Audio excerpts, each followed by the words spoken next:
29 আয়াত ইয়া আইয়ুহাল্লাযীনা আমানু লা তা'কুলু আমওয়ালাকুম বাইনাকুম বিল বাতিলি ইল্লা আন তাকুনা তিজারাতান আন তারাদিম মিনকুম ওয়ালা তাকতুলু আনফুসাকুম ইন্নাল্লাহা কানা বিকুম রহিমা।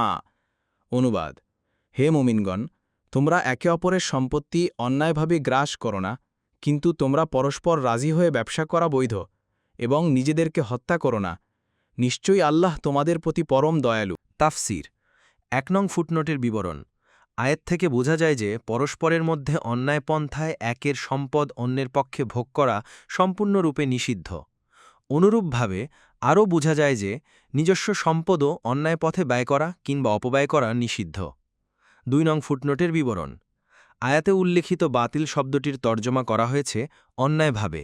আব্দুল্লাহ ইবনে মাসউদ রাদিয়াল্লাহু আনহু এবং অন্যান্য সাহাবীগণের মতে শরীয়তের দৃষ্টিতে নিষিদ্ধ এবং নাজাইজ সবগুলো পন্থাকেই বাতিল বলা হয়, যেমন চুরি, ডাকাতি, আত্মসাৎ, বিশ্বাসভঙ্গ, ঘুষ, সুদ, জুয়া প্রভৃতি সকল প্রকার অন্যায় পন্থাই এ শব্দের অন্তর্ভুক্ত। বাহরে মুহিত 3 নং ফুটনোটের বিবরণ। রাসূলুল্লাহ সাল্লাল্লাহু আলাইহি ওয়াসাল্লাম বলেছেন, বিক্রির জন্য সন্তুষ্টি অপরিহার্য। ইবনে মাজাহ 2185। এ সন্তুষ্টি সম্পূর্ণরূপে সম্পূর্ণ হবার জন্য রাসূলুল্লাহ সাল্লাল্লাহু আলাইহি ওয়াসাল্লাম বেচাকেনার ক্ষেত্রে আরও কিছু দিক নির্দেশনা দিয়েছেন, যেমন বিক্রেতা ও ক্রেতা উভয়ে সওদা করার স্থান ছেড়ে যাওয়ার আগ পর্যন্ত সওদা বাতিল করার সুযোগের অধিকারী থাকবে। তবে পৃথক হবার পরও এ সুযোগ তাদের জন্য থাকবে যারা খেয়ার বা সুযোগের অধিকার দেওয়ার শর্তে সওদা করবে। বুখারী 2107। 4 নং ফুটনোটের বিবরণ।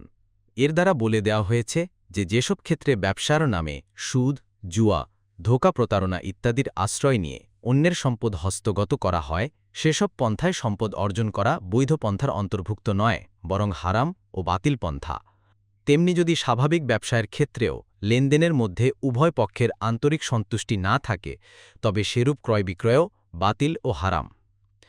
কাতাদা বলেন, ব্যবসা আল্লাহর রিস্ক ও আল্লাহর হালালকৃত বিষয়, তবে শর্ত হচ্ছে এটাকে সত্যবাদিতা ও সততার সাথে পরিচালনা করতে হবে।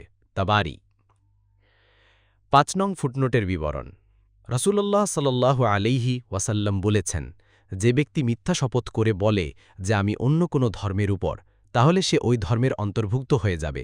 বানি আদম যার মালিক নয়, এমন মানত গ্রহণযোগ্য নয়। যে কেউ দুনিয়াতে নিজেকে কোনো কিছু দিয়ে হত্যা করবে, এটা দিয়ে তাকে কিয়ামতের দিন শাস্তি দেয়া হবে।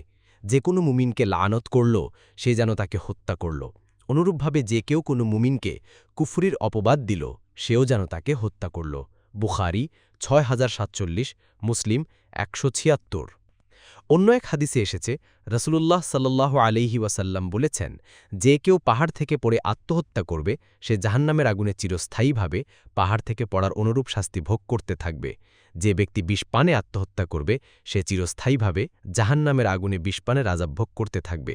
আর যে কেউ কোনো ধারালো কিছু দিয়ে আত্মহত্যা করবে, সে চিরস্থায়ীভাবে জাহান্নামের আগুনে তা দ্বারা শাস্তি ভোগ করতে থাকবে। বুখারী 5778, মুসলিম 175।